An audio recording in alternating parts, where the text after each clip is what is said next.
দেখো আজকের ক্লাসটা আমি বলতে গেলে প্রত্যেকটা ক্লাসই ইম্পর্টেন্ট, আজকের ক্লাসটা তো আরো বিশেষ ইম্পর্টেন্ট, তো সেটা দেখো আর কি।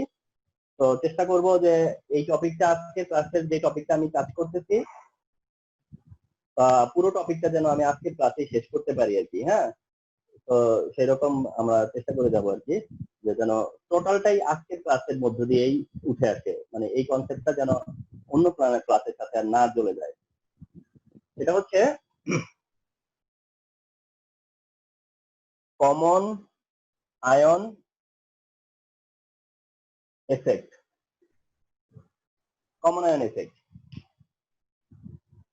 তো সলিবিলিটিতে কমন আয়ন এফেক্ট খুবই কমন, মানে কমন আয়ন এফেক্ট খুবই common.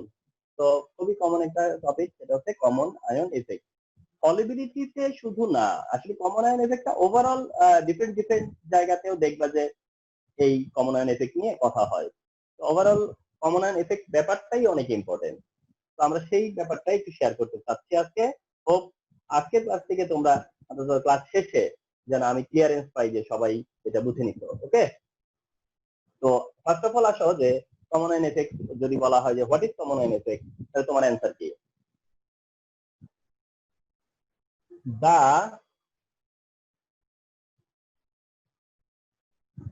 suppression of degree of dissociation, suppression of degree of dissociation না, suppression of dissociation বলো। The suppression of dissociation of a weak electrolyte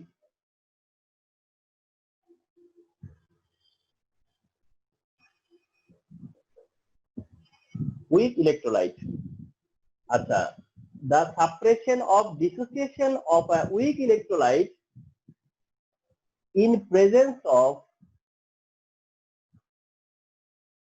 a strong electrolyte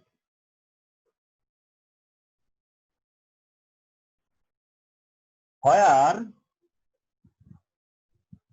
both electrolytes have common বা a common ion is called common ion effect.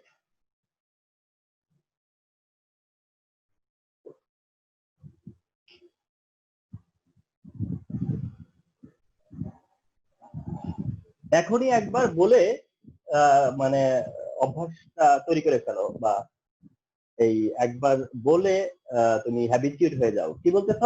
The suppression of dissociation, the suppression of dissociation, অর্থাৎ dissociation suppress হয় তার week ইলেকট্রোলাইটের, তার suppress হয় week ইলেকট্রোলাইটের। কখন suppress হয়? In presence of strong electrolyte. কেন suppress হয়? Where both electrolyte have a common ion is called common ion effect. এই হচ্ছে definition of common ion effect. যদি তোমার কাছে আস্ক করে যে what is common ion effect, then you can mention the suppression of dissociation of a weak electrolyte in presence of a strong electrolyte where both electrolytes have a common ion is called common ion effect. এটা হচ্ছে definition of common ion effect. আচ্ছা, এখন একটু বলি এই জায়গাটাতে না, এই যে সাপ্রেশন অফ ডিসোসিয়েশন, এই পার্টটুকুকে আমরা রিপ্লেস করলে কি হবে? decrease of degree of dissociation, degree of dissociation। বলবো স্যার ওখানে তো ডিসোসিয়েশন ছিল, আপনি অতটুকু মার্ক করলেন কেন? না, মানে ওয়ার্ডটা কমপ্লিট করার জন্য। তাহলে তুমি আইদার বলতে পারো যে the decrease of degree of dissociation.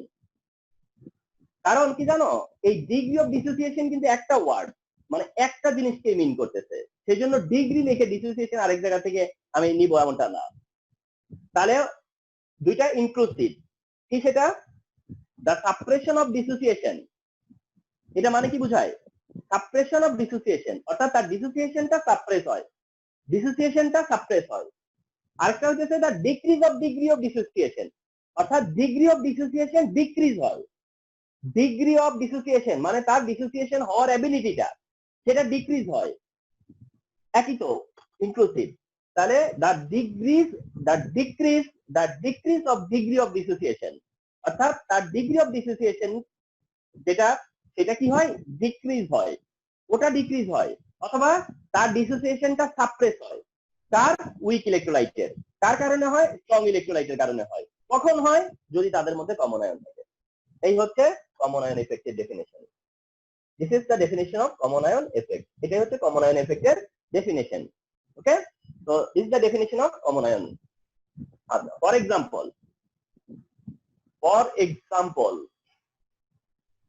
AgCl, that means silver chloride, যেটা একটা উইক ইলেকট্রোলাইট, যেটা silver chloride, silver ion and chloride ion produce করে। সিলভার ক্লোরাইড একটা উইক ইলেকট্রোলাইট, আর যারা উইক ইলেকট্রোলাইট এরা খুব কম ডিসোসিয়েট হয়, ভেরি নেগলিজিবল ডিসোসিয়েশন হয়, ভেরি নেগলিজিবল। বাট ডিসোসিয়েশন হলে silver ion and chloride ion produce করে, ডিসোসিয়েশন হয়ে silver cation and chloride ion produce করে। On the other hand sodium chloride হচ্ছে একটা স্ট্রং ইলেকট্রোলাইট, যেটা সোডিয়াম পজিটিভ আয়ন আর chloride negative ion produce করে। আমরা এইখান থেকেই কিন্তু উই ক্যান আন্ডারস্ট্যান্ড যে এটা উইক ইলেকট্রোলাইট আর এটা স্ট্রং ইলেকট্রোলাইট। উইক ইলেকট্রোলাইট কি? Weak acid, weak base, weak salt. Weak acid weak electrolyte, weak base weak electrolyte, weak salt weak electrolyte. এবং strong acid, strong base, strong salt, strong electrolyte. তার মানে acid base সল্টই হচ্ছে electrolyte. Acid base salt যদি weak হয় তাহলে weak electrolyte, acid base salt যদি strong হয় তাহলে স্ট্রং ইলেকট্রোলাইট। যারা উইক ইলেকট্রোলাইট বা যারা স্ট্রং ইলেকট্রোলাইট, আমরা স্ট্রং ইলেকট্রোলাইট এটা নিয়ে হয়তো তোমাদেরকে বলা হয়েছে, আবার রিপিট করা হচ্ছে। স্ট্রং ইলেকট্রোলাইট এই কারণে স্ট্রং ইলেকট্রোলাইট যে এটা খুব বেশি ডিসোসিয়েট হয়, অথবা এটা খুব ফাস্ট ডিসোসিয়েট হয়। ফাস্ট ডিসোসিয়েট হয়, খুব বেশি ডিসোসিয়েট হয়, তার কারণে এটা স্ট্রং। এটা ফাস্ট ডিসোসিয়েশন হয় না এবং কমপ্লিট ডিসোসিয়েশনও হয় না, এটা পার্শিয়াল ডিসোসিয়েশন হয়, সেই কারণে এটা উইক। আর এটার ইনকমপ্লিট ডিসোসিয়েশন বা নেগলিজিবল ডিসোসিয়েশন বা লেস ডিসোসিয়েশনের কারণটা কি? কারণ তার রিঅ্যাকশনটা ব্যাকওয়ার্ড। তার রিঅ্যাকশনটা ব্যাকওয়ার্ডে, মানে ফরওয়ার্ডের সাথে সাথে কি হয়? রিঅ্যাকশনটা ব্যাকওয়ার্ড হয়, বাট এটা শুধু ফরওয়ার্ডেই যায়, ব্যাকওয়ার্ডে আসার টেন্ডেন্সি কম। তাই এই রিঅ্যাকশনটা ব্যাকওয়ার্ড হওয়ার টেন্ডেন্সি কম, আর এই রিঅ্যাকশনটা খুব ইজিলি কি হয়ে যায়? ব্যাকওয়ার্ড হয়ে যায়। তাহলে এই ব্যাকওয়ার্ড রিঅ্যাকশনের কারণে সে আর অতটা ফরওয়ার্ড হতে পারে না। এ তো ফরওয়ার্ড হতেছে, কোনো বাধা নাই, ফরওয়ার্ড হচ্ছে সে। তারপর এটা তো আর সোডিয়াম আর ক্লোরিন মিলে তো আর সোডিয়াম ক্লোরাইড রিপ্রোডিউস করতেছে না, যেখানে সিলভার আর ক্লোরাইড মিলে রিপ্রোডিউস করতেছে, যার কারণে এই AgCl কখনোই শেষ হয়ে যায় না তোমার হ্যান্ড থেকে। তো এটা স্ট্রং উইক ইলেকট্রোলাইট আর এটা হলো স্ট্রং ইলেকট্রোলাইট। এখন কমন আয়নের কনসেপ্টটা কি বোঝাতে চাচ্ছে তোমাকে? সাপোজ এইটা একটা জার, এইটা একটা জার, এই জারে হচ্ছে পিওর সলভেন্ট মেনশন করা আছে।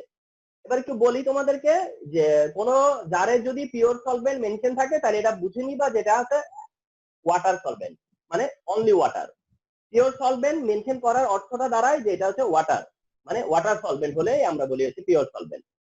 আর এইটাতে আছে হচ্ছে গিয়া সোডিয়াম ক্লোরাইডের সলিউশন। তাহলে এটাতে হলো only water, that means pure solvent. আর ওইটাতে হচ্ছে ওইটাও সলভেন্ট ওয়াটারই, বাট ওই সলভেন্টে কি আছে? সাথে সোডিয়াম ক্লোরাইড আছে, যার জন্য এটা ওভারঅল সোডিয়াম ক্লোরাইডের সলিউশন। এখন তুমি যদি দেখো যে এই AgClটা এই জারে অ্যাড করবা, পিওর সলভেন্ট যে জারটা সেই জারে অ্যাড করবা ইকুয়াল ভলিউমে, অথবা এই জারে অ্যাড করবা। তাহলে সিলভার ক্লোরাইড যদি জার 1 নাম্বার ভেসেলে বা কন্টেইনার 1 এ অ্যাড করতে চাও আর কন্টেইনার 2 তে অ্যাড করতে চাও, কন্টেইনার 1 এ অ্যাড করতে চাও আর কন্টেইনার 2 তে অ্যাড করতে চাও, ডেফিনেটলি তুমি কোথায় বেশি অ্যাড করতে পারবা? কন্টেইনার 1 এ। তুমি কন্টেইনার 2 তে এই কন্টেইনার 1 এর ইকুয়াল অ্যাড করতে পারবা না। তার মানে হলো যে AgCl এখানে যতটা ডিজলভ হবে ওইটাতে ততটা ডিজলভ হবে না, কম হবে। এখন যতটা ডিজলভ হইতে পারে সেটাই তো তার সলিবিলিটি, ওটাই তো তার সলিবিলিটি। তাহলে এটাতে বেশি ডিজলভ হইতে পারে, তার মানে অ্যাকোয়াস সলিউশনে তার সলিবিলিটি মোর, আর এটাতে কম ডিজলভ হতে পারে, তার মানে এটাতে তার সলিবিলিটি লেস। তার মানে কমন আয়ন এফেক্টের কারণে কে এফেক্টেড হচ্ছে? সলিবিলিটি এফেক্টেড হচ্ছে। কে এফেক্টেড হচ্ছে? সলিবিলিটি এফেক্টেড হচ্ছে, অর্থাৎ সলিবিলিটিও ডিক্রিজ হচ্ছে। তাহলে কমন আয়নের এফেক্টটা কি? সলিবিলিটি ডিক্রিজ হওয়া। কমন আয়ন এফেক্টটা কি? সলিবিলিটি ডিক্রিজ হওয়া। তার মানে AgCl এখানে কমন আয়ন ফেস করতে হচ্ছে না তাকে, বাট এইটাতে তাকে কি করতে হচ্ছে? কমন আয়ন ফেস করতে হচ্ছে। যেখানে তাকে কমন আয়ন ফেস করতে হচ্ছে সেখানে তার ডিসোসিয়েশন কি হচ্ছে? সাপ্রেস হচ্ছে। সেখানে তার ডিগ্রি অফ ডিসোসিয়েশন কি হচ্ছে? ডিক্রিজ হচ্ছে। তাহলে সেখানে সে ততটা ডিজলভ হতে পারতেছে না যতটা এখানে পারতেছে। এখন কোশ্চেন অ্যাবাউট যে এখানে কেন পারতেছে না, তাই না? তার জন্য তোমাকে সেটা লাসাতিলিয়ে প্রিন্সিপাল দিয়ে এক্সপ্লেইন করতে হবে। ওটা আবার তোমাকে কি দিয়ে এক্সপ্লেইন করতে হবে তোমাদেরকে? সেটা হচ্ছে গিয়ে লাসাতিলিয়ে প্রিন্সিপাল দিয়ে। ভেরি সিম্পল, এটা রিভার্সিবল প্রসেস। এটা reversible process. In a reversible process তুমি যদি প্রোডাক্ট রিঅ্যাকশন ইনক্রিজ করো তাহলে এটা আরো ফরওয়ার্ড হবে, আর যদি প্রোডাক্ট ইনক্রিজ করো তাহলে সেটা ব্যাকওয়ার্ড হবে। তো whenever তুমি সোডিয়াম ক্লোরাইড অ্যাড করছো যে সলিউশনে সোডিয়াম ক্লোরাইড আছে, তাহলে সেই সলিউশনে ক্লোরাইড আয়নের কনসেন্ট্রেশন বেড়ে গেল না? তাই ক্লোরাইড আয়নের কনসেন্ট্রেশন ইনক্রিজ হওয়ার সাথে সাথে এরা কি করবে? ব্যাকওয়ার্ড করে দিবে না রিঅ্যাকশনটাকে? ক্লোরাইড আয়ন ইনক্রিজ হলো, তাতে রিঅ্যাকশন কি হবে? তার ব্যাকওয়ার্ডে যাবে। তো রিঅ্যাকশন যখন ব্যাকওয়ার্ডে যাবে তখন সিলভার ক্লোরাইডটা রিফর্ম করবে, রিপ্রোডিউস হবে। তার মানে তার ফরওয়ার্ড হওয়ার ব্যাকওয়ার্ডের কারণেই তো সে ফরওয়ার্ড হতে পারে না। আরো বেশি ব্যাকওয়ার্ড মানে কি? আরো ফরওয়ার্ড হতে পারবে না। না পারা মানে কি? তার ডিসোসিয়েশন কমে যাওয়া। না পারা মানে কি? সে তার সলিবিলিটি ডিক্রিজ হওয়া। তার মানে কমন আয়ন রিঅ্যাকশনটাকে ব্যাকওয়ার্ড করে দেয়, কমন আয়ন রিঅ্যাকশনটাকে ব্যাকওয়ার্ড করে দেয়, এন্ড দিস ইজ হোয়াই তার সলিবিলিটি ডিক্রিজ হয়। কারণ সলিবিলিটি ইনক্রিজ কখন হবে? যদি এটা ফরওয়ার্ডে যায়। তো এই কারণে ইউ ক্যান ইজিলি সে যে কেন কমন আয়ন এফেক্টটা কিভাবে ওয়ার্ক করে, কিভাবে কাজ করে, মানে কমন আয়নের কারণে সলিবিলিটি কেন ডিক্রিজ হয়, ডিসোসিয়েশনটা কেন সাপ্রেস হয়, ডিগ্রি অফ ডিসোসিয়েশন কেন ডিক্রিজ হয়। এটার কারণ একটাই, সেটা হচ্ছে effect of concentration over equilibrium, on equilibrium effect of concentration of common ion এর কনসেন্ট্রেশনের কারণে। ওকে, এখন এখানে তোমার একটা ব্যাপার বুঝো, সেটা হচ্ছে যে তুমি মানে সোডিয়াম ক্লোরাইড আর সিলভার ক্লোরাইড এর কোনটা আগে আসছে কোনটা পরে আসছে সলিউশনে, তাতে করে কিন্তু এফেক্টেড সিলভার ক্লোরাইডই হবে। অর্থাৎ সিলভার ক্লোরাইডই কি হবে? তোমার এফেক্টেড হবে। মানে এফেক্টেড হবে কি? সে হচ্ছে উইক ইলেকট্রোলাইট। এই কথাটা কেন বললাম? আসো,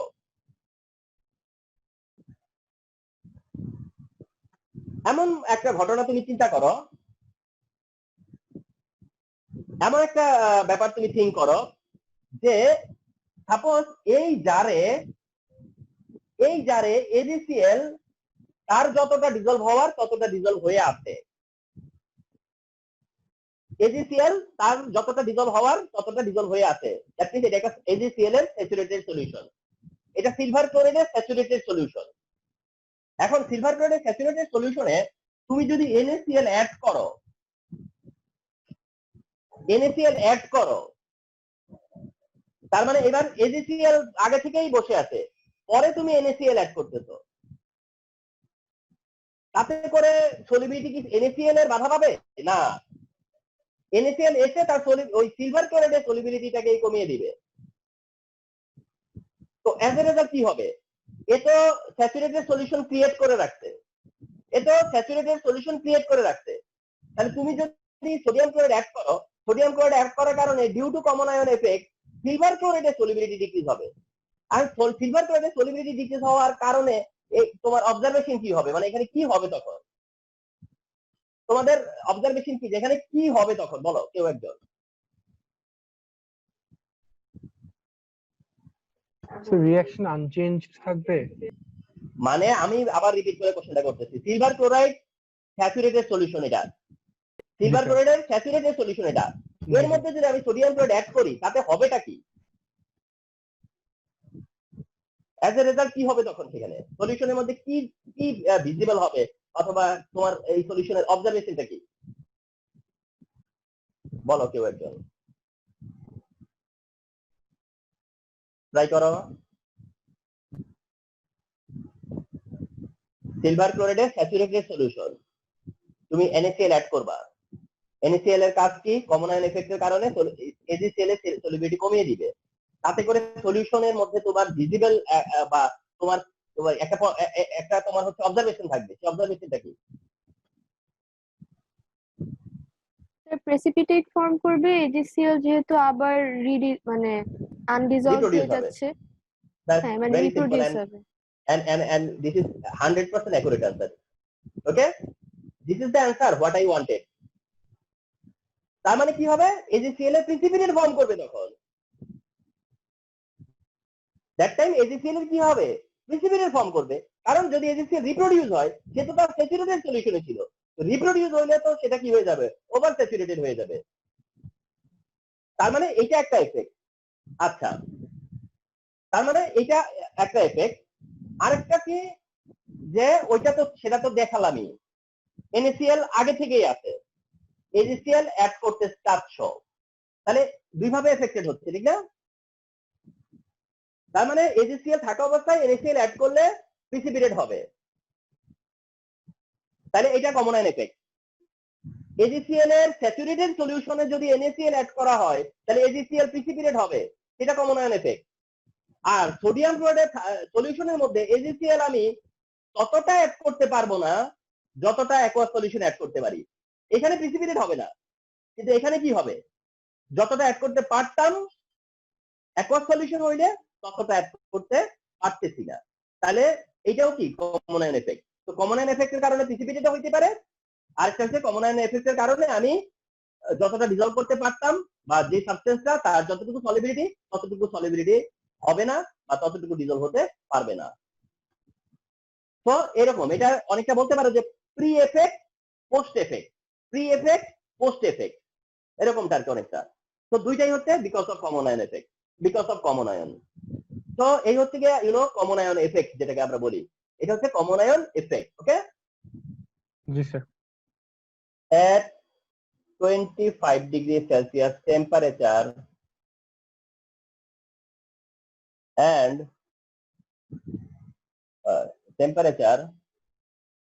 solubility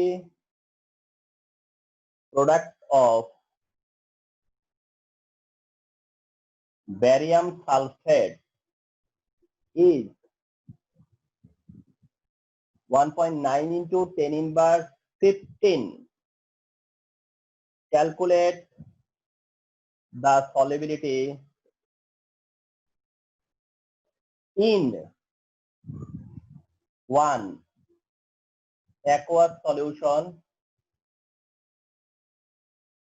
to 0.1 molar barium chloride solution.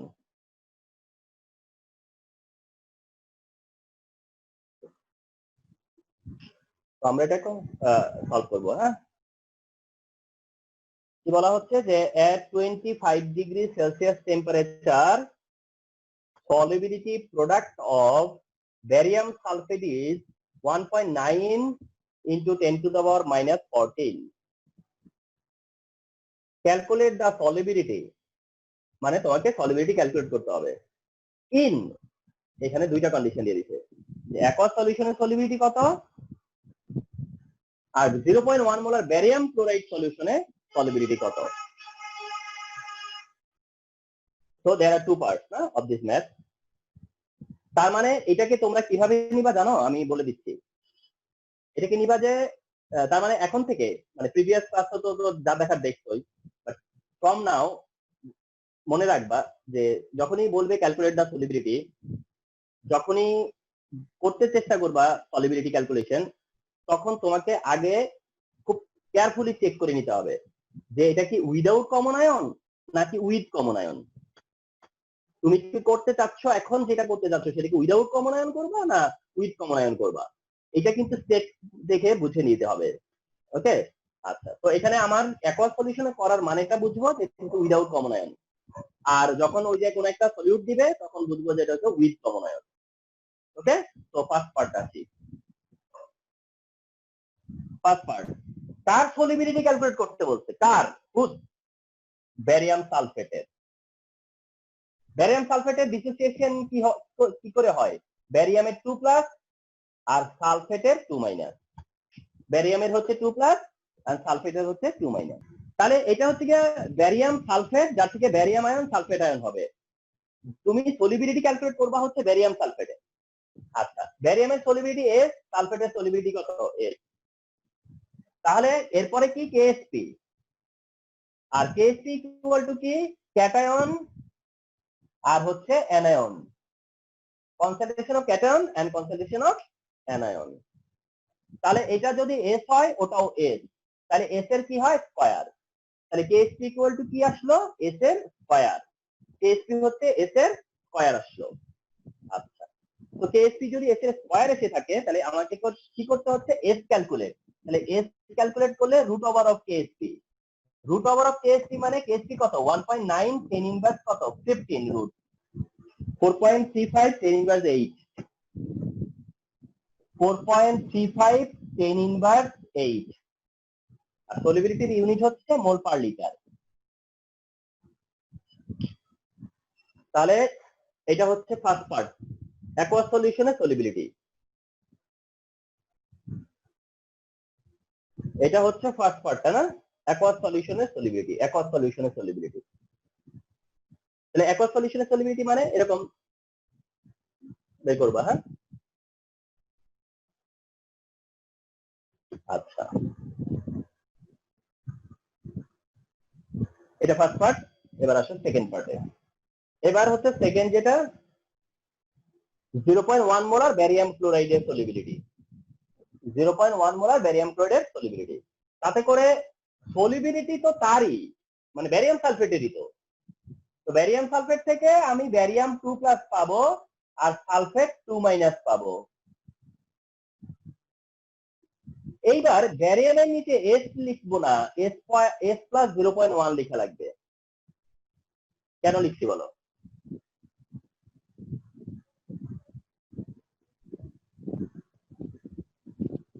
কেন লিখছি? ব্যারিয়ামটা অ্যাড হচ্ছে। এই যে এই ব্যারিয়ামটা, আরেকটা ব্যাপার বলি দেই, যেইটা অর্থাৎ যার সলিবিলিটি বের করতে দিবে সে উইক ইলেকট্রোলাইট, বাট যে কমন আয়ন সাপ্লাই দিবে ওইটা স্ট্রং ইলেকট্রোলাইট। যে কমন আয়ন সাপ্লাই দিবে সে হচ্ছে স্ট্রং ইলেকট্রোলাইট। তার মানে এখানে 0.1 মোলার ব্যারিয়াম আছে, তাহলে এখানে 0.1 মোলার ব্যারিয়ামই অ্যাড হবে। 0.1 মোলার ব্যারিয়াম আছে, 0.1 মোলার ব্যারিয়াম অ্যাড হবে, বিকজ এটা তো স্ট্রং ইলেকট্রোলাইট, এটা তো 100% ডিসোসিয়েট হয়। তাইলে এই ব্যারিয়ামের তাইলে সোর্স কয়টা? এখন দুইটা। এই এস কোনটা সোর্স? এস হচ্ছে যেটা কিনা ব্যারিয়াম সালফেট থেকে আসছে, আর 0.1 হচ্ছে কোনটা? যেটা কিনা কমন মানে স্ট্রং ইলেকট্রোলাইটের কাছ থেকে আসছে। তাহলে এই দুইটা সোর্সের কাছ থেকে আমি ব্যারিয়াম পাইছি। তাহলে টোটাল ব্যারিয়াম কি? S plus 0.1। কিন্তু সালফেট কিন্তু অনলি এস, কারণ সালফেট তো আর সাপ্লাই দেয় নাই। তাহলে এটা যদি হয়, এখন তাহলে কেএসপি ইকুয়াল কি হবে? কেএসপির এক্সপ্রেশন তো কোনো চেঞ্জ আসবে না, এন্ড শুধুমাত্র এখানে এস এর কাছে 0.1 অ্যাড হবে আর এটা ইনটু হবে এস। তাতে করে এটা এস এর স্কয়ার হইয়া 0.1 এর এস হবে।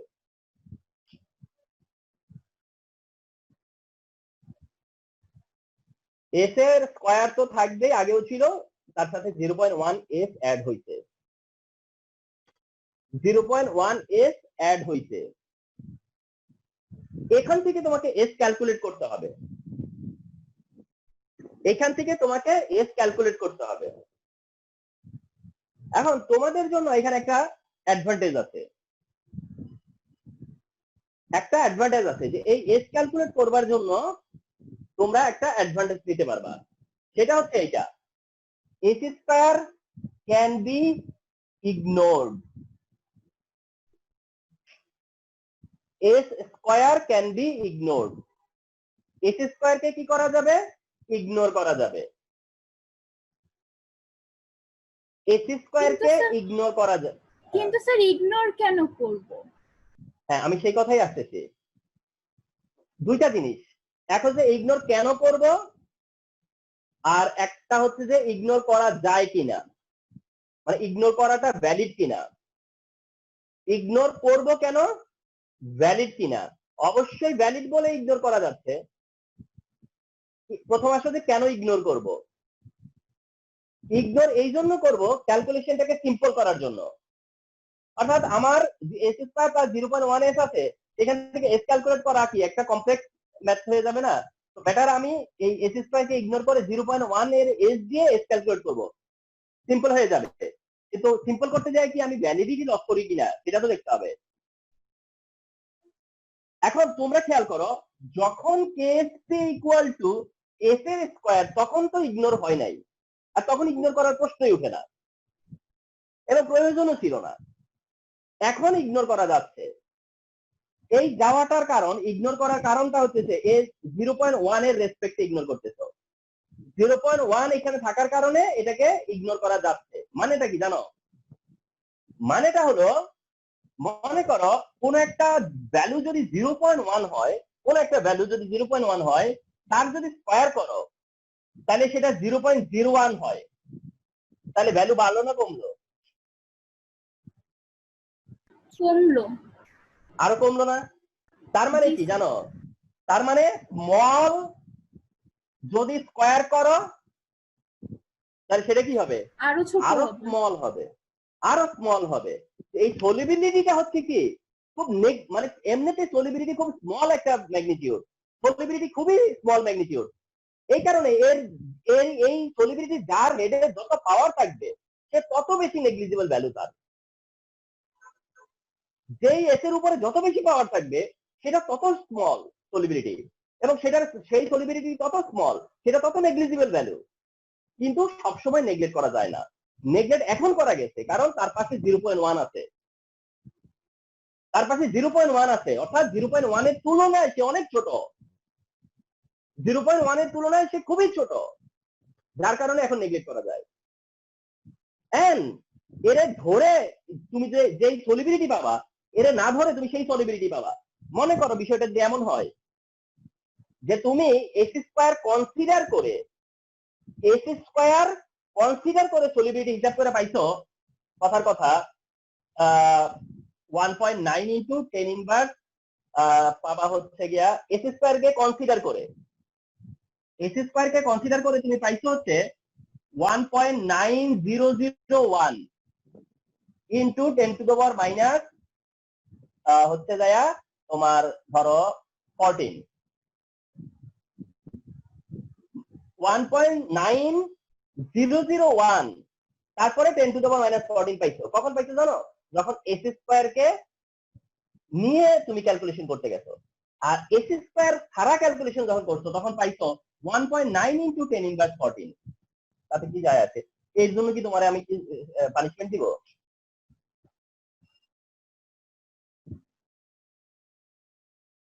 যে 1.9001 কেন লেখো নাই? কতটুকু পার্থক্য হবে দুইটা ভ্যালুতে, অতটুকু ডিফারেন্স হবে। তো সেই ডিফারেন্সটা তো আমরা নেগলেক্ট করতেই পারি, ওভারলুক করতেই পারি। এই জন্যই ইগনোর করা হয়, ইগনোর করা যায়, ইগনোর করাটাই বেটার। তাহলে S square can B ignore. এখন তুমি যদি বলো যে স্যার আমরা কি কোনো নোট দিব যে কেন ইগনোর করব? নো নেট, কোনো দরকার নাই। কারণ তুমি যখন এটা লিখবা, আমরা যারা চেক করব তারা বুঝবো যে তুমি বুঝেই এটা ইগনোর করছো। না বুঝে কেউ ইগনোর করতে পারেই না, নাকি? যে ইগনোর করবে সে কি না বুঝে ইগনোর করবে? ডেফিনেটলি তার নলেজ আছে যে এটা ইগনোর করাটা ভ্যালিড। আচ্ছা, তারপরে কি দাঁড়াইলো তাহলে? আমি তো রাইট সাইডে যাই না, যেহেতু নিচের দিকে জায়গা একটু কম আছে। তাহলে KSP ইজ ইকুয়াল টু হবে 0.1 এর s, 0.1 এর s হবে। তাহলে 0.1 এর s যদি হয় তাহলে আমার s ইকুয়াল টু কি? KSP divided by 0.1. KSP divided by 0.1 মানে KSP কত? 1.9 10 to the power minus 15 আর নিচে 0.1 পাবা 1.9 10 inverse 14 1.9 10 inverse 14 মোল পার লিটার।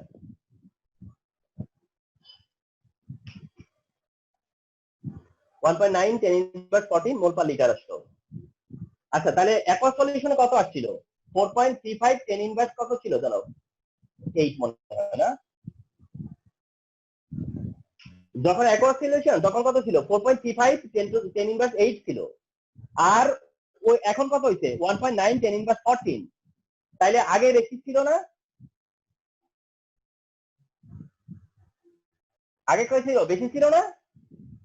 এটা হলো উইদাউট কমন আয়ন, এটা হলো উইথ কমন আয়ন।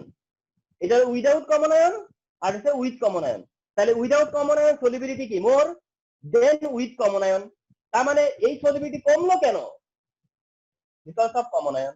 তার মানে কমন আয়ন এর কারণে যে সলিবিলিটি ডিক্রিজ হয় সেটা তো ম্যাথমেটিক্যালি প্রুফ করতে হইতে পারে। ম্যাথমেটিক্যালিও তো প্রুফ করা যায় বা সেটা প্রুফ করতে হইতে পারে। তার মানে তুমি ম্যাথমেটিক্যালি শো করলা যে solubility decreased over here, solubility decrease হইছে। তো এটাই হচ্ছে গিয়ে তোমার ম্যাথমেটিক্যালি দেখানো যে সলিবিলিটি ডিক্রিজ হয়। আসো আরেকটা প্রবলেম সলভ করি। সোডিয়াম ফ্লোরাইড,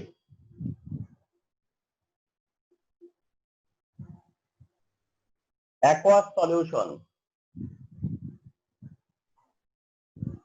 এখানে অ্যারো সাইন দেওয়া, এটার নাম হলো strontium fluoride. Strontium fluoride, strontium group 2 এর এলিমেন্ট স্ট্রনশিয়াম, ক্যালসিয়ামের নিচের position strontium.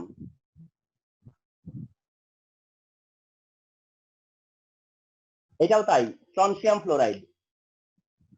Strontium fluoride in aqueous solution, strontium fluoride in 0.1 molar sodium fluoride solution. Okay, তোমার এটা বোর্ডেরই question. Analyse mathematically whether solubility of strontium fluoride are same in both container or not. Mathematically analyse করো যে strontium ফ্লোরাইডের solubility এই দুইটা কন্টেইনারে same নাকি না।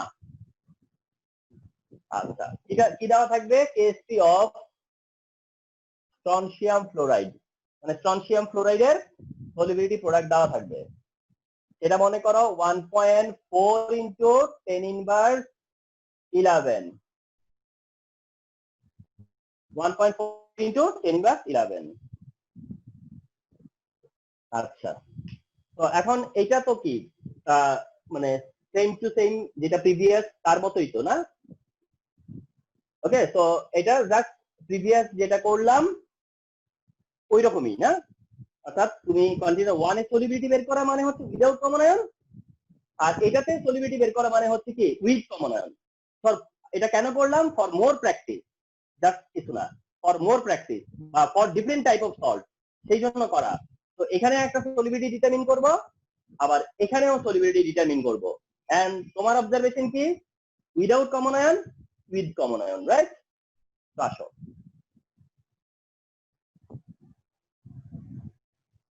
Container 1 number কন্টেইনারে।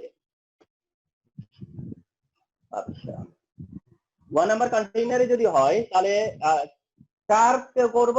Strontium ফ্লোরাইডের solubility product কার মানে দেওয়া আছে স্ট্রনশিয়াম ফ্লোরাইডের। তো সলিবিলিটি কার ডিটারমিন করব? স্ট্রনশিয়াম ফ্লোরাইডের। স্ট্রনশিয়াম ফ্লোরাইড ডিসোসিয়েট হলে কি হবে?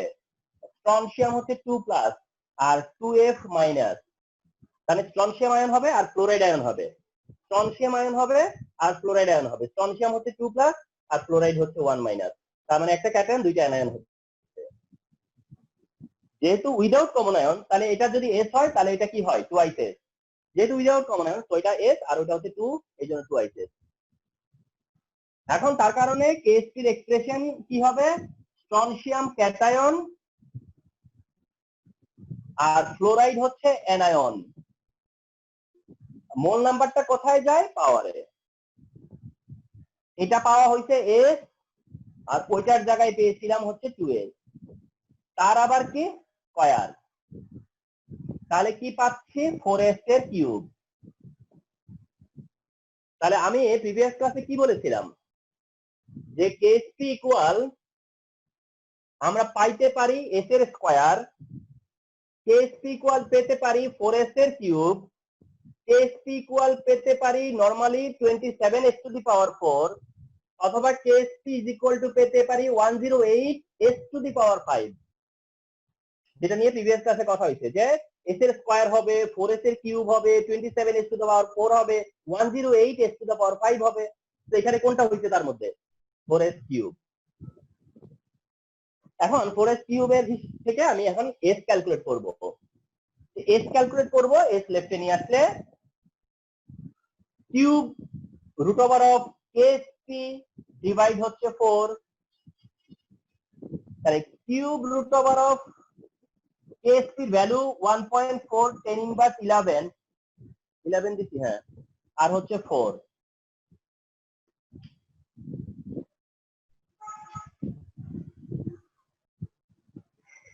কিউব রুট না 1.4 10 ইনভার্স 11 ডিভাইড হচ্ছে 4, 1.5 টু 10 টু দি পাওয়ার -4 আছে, ঠিক আছে। তাহলে এত মোল পার লিটার, এটা হলো without common ion. So this is the part of without common ion অথবা কন্টেনার 1 এ বা অ্যাকোয়াস সলিউশনে। তো অ্যাকোয়াস সলিউশনে সলিবিলিটি ডিটারমিন করলা, অ্যাকোয়াস সলিউশনে এটা করলা, রাইট না? তো হোপ প্রবলেম হচ্ছে না, হ্যাঁ। তা আসো এবার আমরা সেকেন্ড পার্টটা করি। সেকেন্ড পার্টটা যদি করি তাহলে দেখো এগেইন বলতে নাই না, এগেইন বলে শুরু করতে পারো। আবার কি স্ট্রনশিয়াম ডাইফ্লোরাইড, স্ট্রনশিয়াম ক্যাটায়ন আর ফ্লোরাইড হচ্ছে অ্যানায়ন।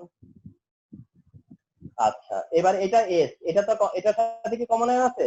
নাই। কমন আয়ন এবার কার সাথে? 2s এর সাথে। এই যে কমন আয়ন কার সাথে এবার? 2s এর সাথে, অর্থাৎ কমন আয়ন হচ্ছে 0.1, তবে সেটা কার পার্টে যায় যোগ হবে? ক্লোরাইডের পার্টে। অ্যাড হবে কার পার্টে? ক্লোরাইডের পার্টে। তাই 2s প্লাস 0.1, আর এটা হচ্ছে S। আচ্ছা, তো এখন তুমি কেএসপি এর এক্সপ্রেশনে যাও। কেএসপি কি হবে? একইভাবে স্ট্রনশিয়াম ক্যাটায়ন ফ্লোরাইড অ্যানায়ন তার স্কয়ার। স্ট্রনশিয়াম ক্যাটায়ন কি এসি রইলো, কিন্তু ফ্লোরাইড অ্যানায়ন যেটা, এটা কি হবে? 2s প্লাস 0.1 তার স্কয়ার। তাতে করে কি হবে? এস থাক, এখনো তো আমার বাকি রয়েছে 2s প্লাস 0.1 এর স্কয়ার না, তাহলে 2s প্লাস 0.1 এর স্কয়ার কে আমার কি করতে হবে? a plus b whole square apply করব। তাহলে a plus b whole square apply করলে পাবো 4s এর স্কয়ার প্লাস 0.4 এর s প্লাস 0.1 এর স্কয়ার, তো 0.01 এটা পাবো। তাহলে b হোল স্কয়ার আমরা অ্যাপ্লাই করব এর বেলায়, হ্যাঁ।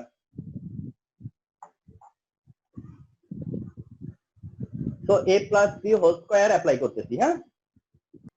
তার মানে তোমাদের সাইকোলজিক্যালি রেডি থাকা, মানে তোমরা তৈরি থাকা যে এইরকম নর্মাল এগুলো ম্যাথমেটিক্যাল যে কোনো ব্যাপারই এরকম আসতে পারে। আমি তো রুলের বাইরে যাচ্ছি না, আমরা তো আর রুলের বাইরে যাচ্ছি না, এমনটা।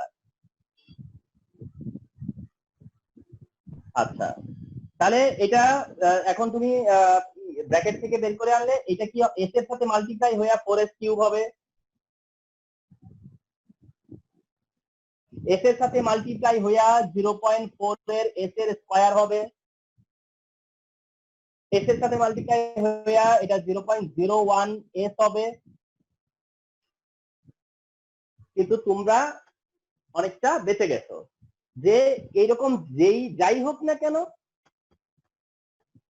এই এরকম যাই হোক না কেন তোমার হাতে তো একটাই অস্ত্র, কি সেটা? এস কিউব আর এস এর স্কয়ার কে ইগনোর করে দেওয়া। তাহলে কি বলবা? Just s cube and s square can be ignored, ignore করা যায়। এস কিউব আর এস স্কয়ার দুইটাকে এখন কি করবা? ইগনোর করবা, কোনো প্রবলেম নাই, ইগনোর করা যায়। তো ইগনোর করে এট লাস্ট কি থাকতেছে? 0.01 এস, 0.01 এস টাই থাকলো শুধু। এস ইকুয়াল টু,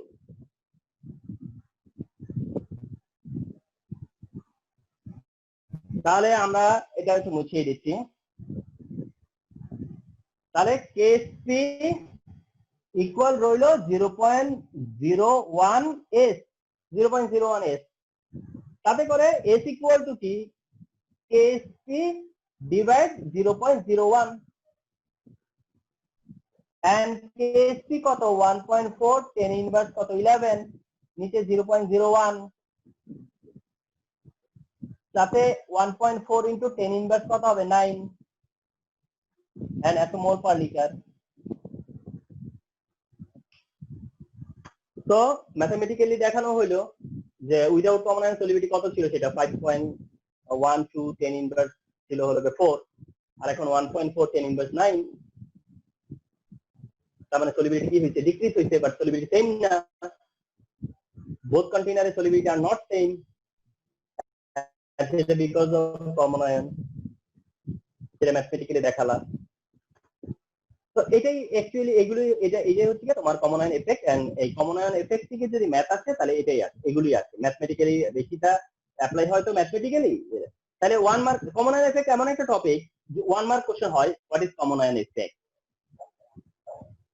2 মার্কের কোশ্চেন হয় যখন এটাকে জাস্ট বলবে এক্সপ্লেইন কমন আয়ন এফেক্ট, তাইলে এটা আবার 2 মার্কে চলে যাবে, কারণ তখন এক্সপ্লেইন করবা তুমি। দ্যাট মিন্স তখন এক্সাম্পল দিবা, লাথা দিলে প্রিন্সিপাল দিয়ে তুমি এক্সপ্লেইন করবা, তার কারণে সেটা তখন চলে যাবে 2 মার্কে। 3 মার্কে ক্যালকুলেশন মানে কি? 3 মার্কের ক্যালকুলেশন দিতে পারে যদি সিঙ্গেল ক্যালকুলেশন দেয়, আবার সেটাই আবার 4 মার্কের ক্যালকুলেশন হয়ে যাবে যদি ডাবল ক্যালকুলেশন দেয়। সিঙ্গেল ক্যালকুলেশন দিলে সিতে চলে যাব, আর ডাবল ক্যালকুলেশন দিলেই সেটা আবার ডি হয়ে যাবে। তার মানে কি? মানে দিস ইজ দ্য টপিক যেটা থেকে চাইলে এ বি সি ডি মানে 4টা কোশ্চেনই সেট করা যায়। এরকম টপিক কিন্তু খুব কম যে একই টপিক থেকে এ বি সি ডি একসাথে ক্যাপচার করা যায়। তো this is this topic, okay? শেষ করব একটা এক্সপ্লেনেশন দিয়ে, আর তা হচ্ছে এরকম। সবাইকে বলি যে কমন আয়ন এফেক্টের এটা প্রাইমারি পার্টটা শেষ হলো। কমন আয়ন এফেক্টটা আবার একবার ফিরবে, কিন্তু সেই ফেরার আগে আরো কিছু টপিক আছে, ওগুলো হয়ে যেতে হবে, সেই কারণে ওখানে যেতে পারতেছি না। জাস্ট এই এক্সপ্লেনেশনটা এখন বুঝাতে পারবো, এই কারণে এটা মেনশন করে আজকে ক্লাস শেষ করবো। সেটা হচ্ছে why concentrated HCl solution is used in the crystallization of NaCl। আচ্ছা, এখন তোমাদেরকে কিছুক্ষণ আগ পর্যন্ত যে জিনিসটাতে একদম তোমাদেরকে বলতে গেলে ফ্রিজ করা হয়েছে যে ওখান থেকে বার হবে না, এটা ছিল যে এফেক্টেড হয় উইক ইলেকট্রোলাইট। এফেক্টেড হয় কে? Weak electrolyte. মানে এই যে তোমাদেরকে এই কথাটা বলে একটা জায়গায় তোমাদেরকে মানে একটু আটকে দেওয়া হয়েছে, আসলে ওইটা ঠিক এই এক্সপ্লেনেশন আগ পর্যন্ত, এবং ওটা ঠিক প্রায় মোস্ট অফ দ্য টাইমই, কিন্তু not all time. Most of the time এটা ঠিক আছে আগে যা বলছি, বাট নট অল টাইম। অর্থাৎ এখানে তোমার স্ট্রং ইলেকট্রোলাইটও যে কোনোভাবে এফেক্টেড হয় না তা কিন্তু না, স্ট্রং ইলেকট্রোলাইটটাও কি হয় কোনো না কোনো ভাবে এফেক্টেড হয়। সেটা কিভাবে হয় সেটা একটু দেখো। কারণ হলো মানে তুমি যেভাবে চিন্তা করছো যে উইক ইলেকট্রোলাইট আর স্ট্রং ইলেকট্রোলাইট, একটা কম ডিজলভ হয় একটা বেশি ডিজলভ হয়, এখন তুমি উইক ইলেকট্রোলাইটের জন্য অনেক ভলিউম দিলা, কেন উইক ইলেকট্রোলাইট তো বেশি ডিজলভ হয় না, তারে আমি অনেক মানে ভলিউম দিলাম। আর স্ট্রং ইলেকট্রোলাইট কে তুমি কইলা যে তুমি তো স্ট্রং ইলেকট্রোলাইট, তুমি তো খুব বেশি ডিজলভই হও, তোমার আমি অল্প ভলিউম দিলাম, তো বেচারাই তখন কি করবে? যতই স্ট্রং হোক তার ভলিউম কম হইলে সে জায়গা পাবে কোথায়, স্পেস পাবে কোথায় ডিসোসিয়েট হওয়ার জন্য? তাহলে তখনও তো তার ডিসোসিয়েশনটা কি হবে? অবস্ট্রাক্ট হবে, তার ডিসোসিয়েশনটা সাপ্রেস হবে। তার মানে উইকরা হয় ঠিক আছে, স্ট্রংরা হয় না, শর্ট ইকুয়াল ভলিউমে। কিন্তু ভলিউম তুমি যদি কমে আনো, কন্ডেন্স হতে থাকো, কন্ডেন্স করতে থাকো, তো কন্ডেন্স করতে করতে তো বেচারা স্ট্রং ইলেকট্রোলাইটও তো জমে যাবে। তাইলে সেই জায়গাটা এখন শেয়ার করতে যাচ্ছি। কনসেন্ট্রেটেড HCl কেন ক্রিস্টালাইজেশন করতে, মানে সোডিয়াম ক্লোরাইডের ক্রিস্টালাইজেশন করতে কনসেন্ট্রেটেড HCl কেন ইউজ করা হয় একটু বলে রাখি। যেটা সেটা হচ্ছে যে এমন না যে কনসেন্ট্রেটেড HCl ইউজ না করলে ক্রিস্টালাইজেশন হবে না। NaCl যদি আমরা ক্রিস্টালাইজেশন করি, তাতে করে HCl ইউজ না করলেও ক্রিস্টালাইজেশন হবে। HCl শুধুমাত্র এটাকে আরো ফাস্টার করবে, আরো র্যাপিড করবে, আরো এক্সিলারেট করবে। ঠিক আছে? তাহলে ওটা কি করবে? জাস্ট HCl দিলে সেই কাজটা একটু ফাস্ট হবে, এছাড়া কিছু না। তো আমরা NaCl এর ক্রিস্টালাইজেশনটা দেখি একটু। NaCl এর ক্রিস্টালাইজেশনটা কি করে করো তোমরা? সেটা হচ্ছে তোমরা যেটা করো বা করবা সেটা হচ্ছে যে তোমাকে সোডিয়াম ক্লোরাইড দেওয়া হবে যেটা কিনা ইমপিওর। সোডিয়াম ক্লোরাইড দেওয়া হবে বা হয় যেটা কিনা ইমপিওর। এখন এই ইমপিওর NaCl টা তোমরা কি করো? তখন ওয়াটারে ডিজলভ করো। টার্গেট কি?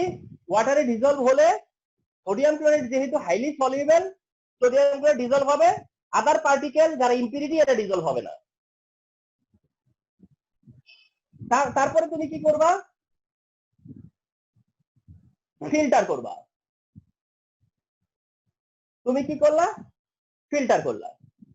ফিল্টার করলা আর ফিল্টার করার পরে যে সলিউশনটা তুমি কালেক্ট করলা সেটা হচ্ছে গিয়ে সোডিয়াম ক্লোরাইডেরই সলিউশন, পিওর সোডিয়াম ক্লোরাইডের সলিউশন। এরপরে কি করো?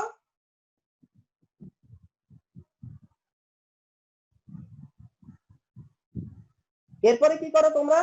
একটা এখানে তুমি বসায় দাও, অবশ্য বেসিনের মধ্যে একটা বেসিন থাকে, এই বেসিনে এই সলিউশনটা নিচ্ছ, নিয়ে তুমি কি দিচ্ছ? হিট দিচ্ছ বয়েল করার উদ্দেশ্যে। তার মানে তাতে ওয়াটার কি হবে? ইভাপোরেট হবে। ওয়াটার কি হবে? ইভাপোরেট হবে। তো ওয়াটার যখন ইভাপোরেট হতে থাকবে, ওয়াটারের বয়লিং পয়েন্ট হলো মাত্র 100°C, ওটা ইভাপোরেট হয়ে যাবে। কিন্তু NaCl এর বয়লিং পয়েন্ট হলো 1465°C। NaCl তো কি হবে না, ইভাপোরেট হবে না, ওয়াটার ইভাপোরেট হবে। তো ওয়াটার যদি NaCl কে ছেড়ে যায়, এক সময় NaCl তো থেকে যাবে। তো NaCl তখন কোন ফর্মে থাকবে? সলিড ফর্মে। এবং সেটা কি ফর্ম করবে? ক্রিস্টাল ফর্ম করবে। ক্রিস্টাল ফর্ম করবে। এটাই হচ্ছে ক্রিস্টালাইজেশন। এখন এই কাজটা করবার সময় তুমি কনসেন্ট্রেটেড HCl দিচ্ছ কোথায় জানো? এই যে এইখানে কি করা হয়? আস্তে আস্তে কিছু কিছু HCl দেওয়া হয়। HCl এক্ষেত্রে কি কন্ট্রিবিউট করে? যে এটা আরো ফাস্ট হয়, ক্রিস্টালাইজেশনটা একটু ফাস্ট হয়। ওয়াটার ইভাপোরেট করতে আমাদের মনে করো পেশেন্স নিচ্ছে না, কতক্ষণ ধরে মানে ধরো ল্যাবে থাকবো, তাই না? তো সেই কারণে এটা একটু HCl দিয়ে দিয়ে আমরা এটাকে আরো ফাস্ট করি।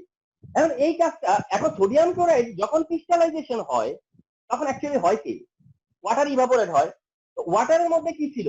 Sodium ion. ওয়াটারের মধ্যে ছিল ক্লোরাইড আয়ন। ওয়াটার যখন তাদেরকে ফেলে চলে যাচ্ছে, তখন তারা কি হচ্ছে? গ্যাদার করতেছে না, তারা একসাথে হয়ে যাচ্ছে না, তারা কি হচ্ছে? একসাথে হয়ে যাবে। তারা কি হবে? একসাথে হয়ে যাবে, একত্র হয়ে যাবে। তো তারা কি হবে তখন? অনেকটা কোয়াগুলেশনের মতো ব্যাপার, যে সোডিয়াম আর ক্লোরিন আয়ন নিলে কি হবে? সোডিয়াম ক্লোরাইড হবে। আস্তে আস্তে এইভাবে করে কেটে কি হবে, সোডিয়াম ক্লোরাইডটা ফর্ম করবে, এভাবেই তো সোডিয়াম ক্লোরাইডটা ফর্ম করবে। এই কাজটা আরেকটু ফাস্ট করবে কে, হাইড্রোক্লোরিক অ্যাসিড। কিভাবে করবে, কারণ হাইড্রোক্লোরিক অ্যাসিড ওখানে হাইড্রোজেন আয়ন আর ক্লোরাইড আয়ন সাপ্লাই দিবে। হাইড্রোক্লোরিক অ্যাসিড ওখানে হাইড্রোজেন আয়ন আর ক্লোরাইড আয়ন সাপ্লাই দিবে। তখন সোডিয়াম আর ক্লোরিন মিলে সোডিয়াম ক্লোরাইড হওয়ার যে টেন্ডেন্সিটা সেটা আরো বেড়ে যাবে না, কারণ ক্লোরাইডের কনসেন্ট্রেশন বেড়ে গেছে। তাহলে ক্লোরাইডের কনসেন্ট্রেশন বাড়া, কমন আয়নের কারণে ক্লোরাইডের কনসেন্ট্রেশন বাড়তেছে, তো ক্লোরাইডের সোডিয়ামের সাথে অ্যাড হওয়ার টেন্ডেন্সিও বাড়বে, আর সোডিয়ামের সাথে অ্যাড হওয়ার টেন্ডেন্সি বাড়ার সাথে সাথে সোডিয়াম ক্লোরাইডের ফরমেশনটাও কি হবে, আরো ফাস্ট হবে। তো এই কারণে এই কাজটা করবার জন্য HCl দেওয়া হয়, যেটাও অলসো কি কমন আয়ন এফেক্ট, এটাও অলসো কি কমন আয়ন এফেক্ট। তো এভাবে আমরা ডিফারেন্ট জায়গায় দেখবো যে কমন আয়ন এফেক্ট কাজ করে। এটা তার একটা এক্সাম্পল।